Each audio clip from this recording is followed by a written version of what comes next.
Across all of time, one question remains. Who is the best faction in Tabstopia?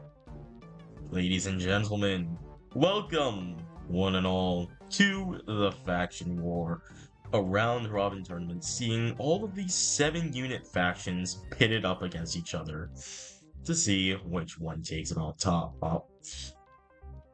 Now, this won't be 7 versus 7. The prices will be equalized through their units, and you'll see what that means later. But let's introduce all of our competitors first. Starting off with the tribal faction led by the Mammoth. We've got the Chieftain, Bone Mage, Spear Thrower, Stoner, Clubber, and Protector. Next off, the Farmer faction led by our T-posing Scarecrow, Wheelbarrow, Potion Seller, Harvester, Hay Baler, Halfling, and the Farmer. The medieval faction being led by their king, being supported by healers, Catapult, Archer, Knight, Squire, and the Bard. The ancient faction led by their gods, Minotaur, Ballista, Snake Archer, Hoplite, Sarissa, and Shieldbearer. The Viking faction, led by their Jarl, Ice Archer, Valkyrie, Longship, Berserker, Headbutter, and Brawler. The Dynasty faction, led by the Monkey King, Quacha, Dragon, Firework Archer, Ninja, Samurai, and the Monk. The Renaissance faction with Da Vinci in his tank in the back, Jouster, the Balloon Archer, Musketeer, Halberd, Painter, and the Fencer. The Pirate faction led by their queen, a Captain, the Harpooner, Flintlock, Bomb Thrower, Blunderbuss, and a Cannon. The Spooky faction led by the Reaper, Pumpkin Catapult, Swordcaster, Candlehead, Vampire, Skeleton Archer, and Skeleton Warrior. The Wild West faction led by Quick Draw, Deadeye in the back with a lasso beside her, the Gunslinger, the Miner, not the young kind, the profession kind, a Cactus, and the Dynamite Thrower. The Light faction led by the Chronomancer, Sacred Elephant, Divine Arbiter, what is your name again? Radiant Glaive, Righteous Paladin, Devout Gauntlet, and Celestial Aegis. And finally, the Dark faction, led by the Void Monarch, Tempest Lich, the Deathbringer, the Shadow Walker, Void Cultist, Mad Mechanic, and the Exiled Sentinel. Now, how about we get to our first match? And so we can get into our first match with the Tribal faction versus the Dark faction. The numbers are equalized, and now let's go over this a bit more in depth. The first unit in both factions are the Shadow Walker and the Clubber. So we have 7 Shadow Walkers and 20 Clubbers. We have 4 Exiled Sentinels matched up against 15 Protectors. So each individual unit has its price equalized in it, which does lead to some unfortunate circumstances like 5 Stoners versus 1 Void Cultist. He wouldn't be winning that 1v1 most often. 4 Chieftains versus 1 Deathbringer is interesting. The Tempest Liches are going to be doing a lot of work, but unfortunately the Tribal Fate has been sealed with 11 Void Monarchs on the dark side. Wish they had something better than Snuffy. So all the Shadow Walkers are gonna jump into the back. Now this is gonna be quite the long tournament, yeah. Every single small unit just got Tempest. It's gonna be up to the Spear Throwers of all things to take down the Void Monarchs. 1's already transformed. 2, 3, 4. They're so done. Honestly, the 11 Void Monarchs could have absolutely soloed this on their own. And we will only be doing 1 match every single time. Who's left? We still have, what, like 6, 7 more Mammoths? but I don't think a single Void Monarch has died. Not even the Void Cultist has died yet. They got one. They got one Void Monarch, but as we can tell, this was a very one-sided match. Let's move on to our next one. Next up is the Farmer faction versus the Light faction. Now, it's really unfortunate because we have so many Righteous Paladins. I believe there's 17 of them. And then they got matched up against 40 Potion Sellers, which are obviously going to do us a lot of work. You have 40 of any unit, and it's going to do a lot of work. The Farmer faction's best unit, their highest ranking unit, the Harvester, has been shafted as it's matched up against the Divine Arbiter, who has a 2-to-1 price ratio. The same thing kind of goes for the Sacred Elephant. The Sacred Elephant's not going to get to do much because there's only one of him. 5 Scarecrows versus 2 Chronomancers in the back of them is always going to be an interesting matchup. And, well, we'll see if the Devout Gauntlet can punch down. 3, 2, 1, go. Alright, Devout Gauntlet is already dead. The Wheelbarrow's running, getting absolutely hammered by the hammers. So a lot of birds. That should be 30 birds coming in. The Righteous Paladins are just running through. They're tanky enough to survive. We got one Chronomancer transformed. The other one is at only half health though. And it's transformed as well. The Paladins have made their way to the back line against the Scarecrows. It's not looking good for the Farmer faction. And they are out. For the round. It's a round robin. Now on to our laggiest match of today, probably. The Medieval faction versus the Wild West faction. I don't think anything is gonna matter except for, well, we have 74 Knights and 65 Lassos. I always dunk on the Knights, but there's 74 of them. Like, what, 18 Gunslingers is gonna do some work, but they might not be in the best position. They got matched up against the Healer. Worth 180 against their 650, which is really unfortunate that we couldn't get the Gunslinger against the Knight, because they both have 650. Ready for Tab Slidestone Edition in 3, 2, 1. Yup. It looks like all the healers have chosen to heal one king, so we'll see if they can actually keep him alive. The catapults are gonna rain down fire upon these horses on the lassos, and the gunslingers are gonna do the same upon the knights. Do you think the gunslinger is a bit more is a bit better for this type of thing? Maybe we can go into a bit of slow motion here. I don't even think most of the Deadeyes in the quick draws are gonna see action. Deadeyes might, because they have a real long range. Are all the cactuses dead? No, they're not. Ooh, like, all the lassos actually lived. Their horses didn't, but the people on the backs did.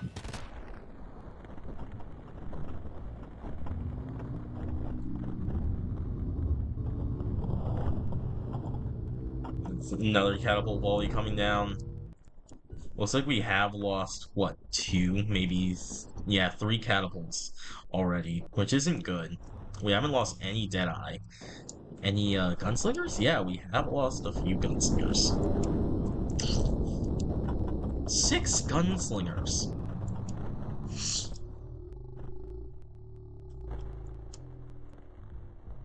Well, if this king doesn't get one shot, actually they're now splitting it between 2 kings. If these kings don't get one shot, they do stand a good chance. They are the high. No, the archer is the highest ranked unit on the field.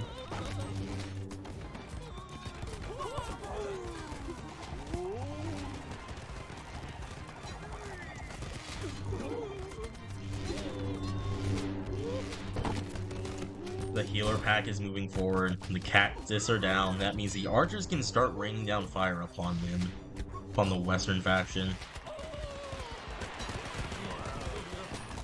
Gunslingers raining down. That one king is dead. They need to heal this one up real fast, and they didn't. See, what's the point of healers? There were 65 of them, and they can't keep a king alive against 10 dead. Did the healers tank? Were there enough healers to tank Deadeye shots, though?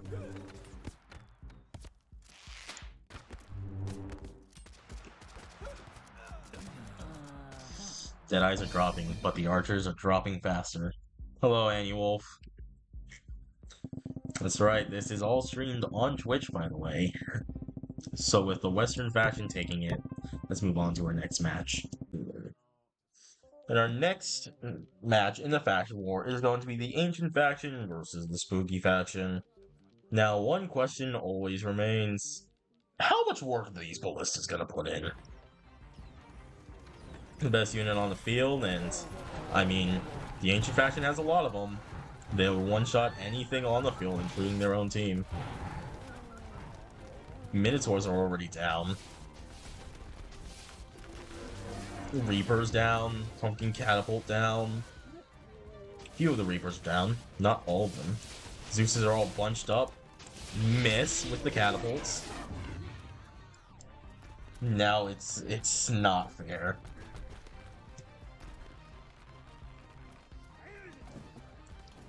One shot, two shot, yep, all of those shots. Every single one of them kills something. Also, this is so fair. 39 v 40, even money. That's actually really impressive. I mean, there go all the cannon fodder. There goes one Zeus. Two Zeus. One was shot by a ballista, the other one was shot by pumpkin catapults. Minotaurs are down. One Reaper down, there's 4 of them.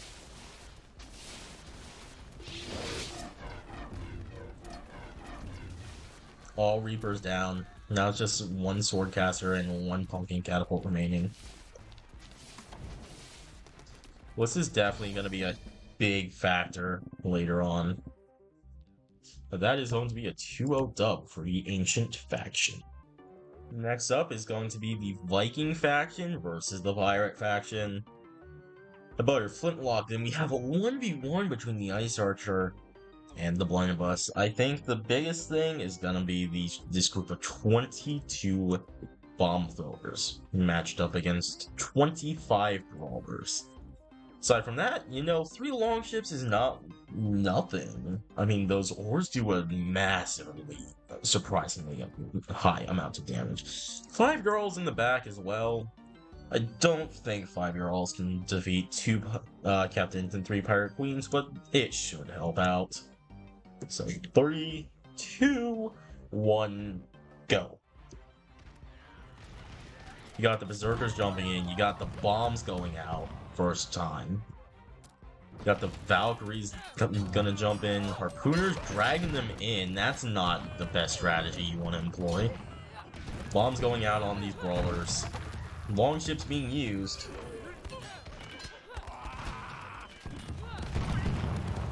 Pirate Queen spinning. Like, dude, look at that. That ore just hit the Pirate Queen and did like a quarter of her HP. They do double the damage of a Jarl Axe. So much. What? That one body just dove under the ground. But now this one Ice Archer is so done. Yup. Close match. Round 2.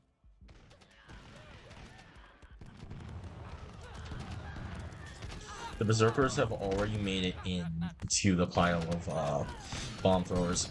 The Valkyrie's inside as well. The cannon's still up. The cannon is still up. One harpoon connected to the longship and it just collapsed. It just demolished. It self-deleted itself. This is going so well for pirates this time.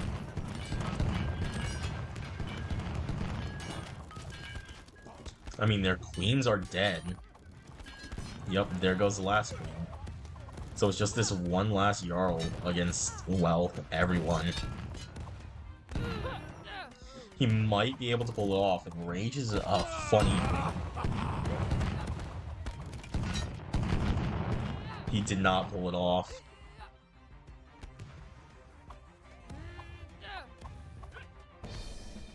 If he had another Enrage activation, We almost certainly could have done that, but that means Pirates are going to take this 2-0 dub.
Oh, I might have. Hold on a minute.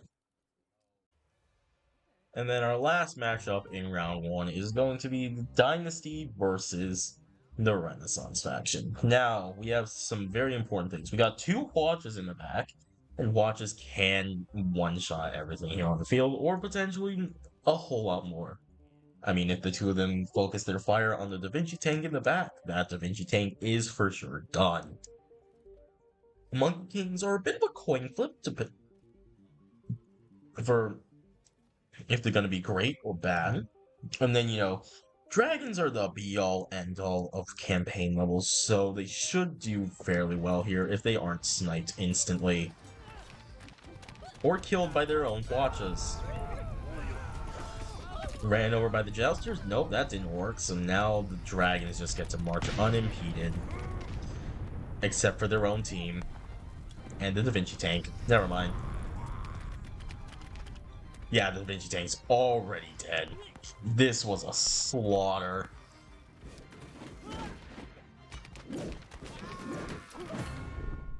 Still have like half their units alive. Then we don't need to do a second round of that. The Dynasty faction is gonna take that dub.